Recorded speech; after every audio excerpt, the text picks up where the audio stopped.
One of the most common questions among baler owners is how to adjust the pickup height on R-Series balers. Optimum Performance requires you to adjust the pickup height to account for ground and windrow conditions. This helps prevent contaminating the hay with dirt, which raises ash percentages and lowers overall quality. Baler wear and tear caused by picking up stones is also reduced.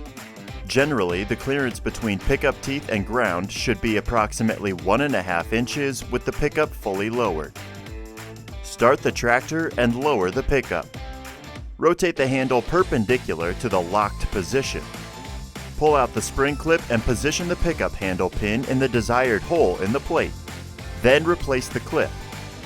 Adjust both sides to the same height. Rotate the handle in line with valve to the unlocked position before operating the hydraulic pickup lift. For additional information, see your operator's manual or visit your local Vermeer dealer.